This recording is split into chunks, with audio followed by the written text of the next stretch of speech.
अंगणात बसून आईच्या किंवा आजीच्या हातच्या खारोड्या खायचा आनंद काही औरच। आज आपण गावरान पारंपरिक पद्धतीने बनवणार आहोत बाजरीच्या खारोड्या।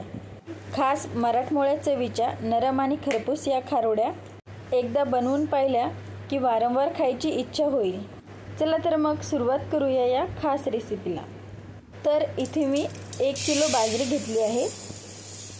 तर ती आपल्याला आता 2 ते 3 पाण्याने स्वच्छ धुवून घ्यायची आहे।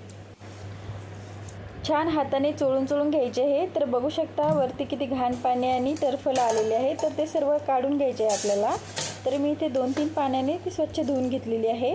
तर आता आपल्याला एका चाळणीमध्ये त्याला निथळत ठेवायचं आहे, म्हणजे त्याचं सर्व पाणी खाली परातीमध्ये राहतं। तर बघा किती पाणी निघलेलं आहे याचं।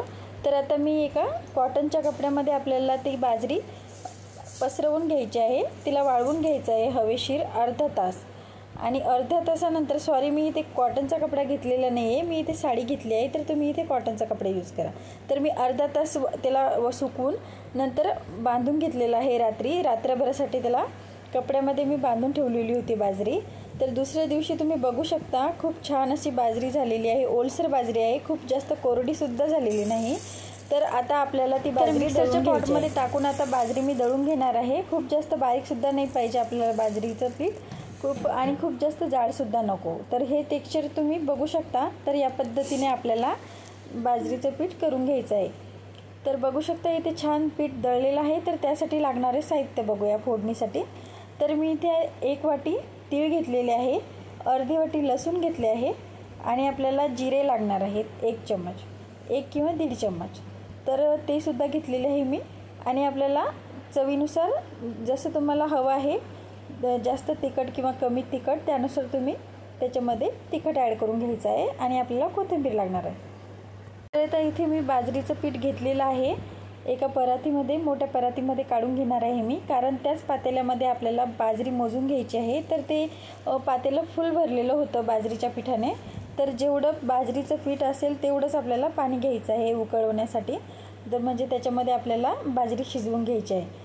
तर मी 1 पातेलं होतं ते पीठ, तर 1 पातेलं आपल्याला आता पाणी मोजून घ्यायचं आहे त्याच पातेल्याने। तर बघू शकता मी पाणी घेतलेलं आहे तेवढंच। तर आता आपण फोडणीची तयारी करूया। आणि हो, तर आपल्याला कमी जास्त पाणी लागू शकतं, तर त्यासाठी एक्स्ट्रा पाणी तुम्ही दुसऱ्या गॅसवरती दुसऱ्या पातेल्यामध्ये अगोदरच उकळवायला ठेवायचं आहे, म्हणजे आपल्याला लागेल तर आपण यूज करू शकतो। तर फोडणीसाठी मी एका मोठं पातेलं घेतलेलं आहे, माझ्याकडे छोटं पातेलं नव्हतं।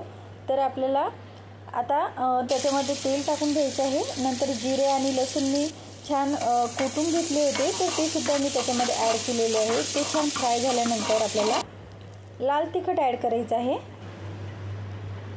तर इथे हे जास्त तिखट असल्यामुळे मी 1.5 चम्मच इथे तिखट वापरलेलं आहे।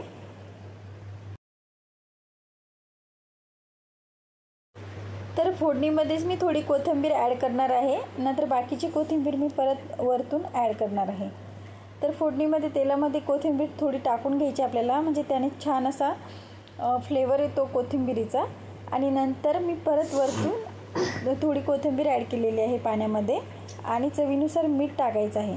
तर इथे आपण घेतलेली 1 वाटी तीळ आहे, ते सुद्धा मी ॲड करून घेतलेले आहे पाण्यामध्ये।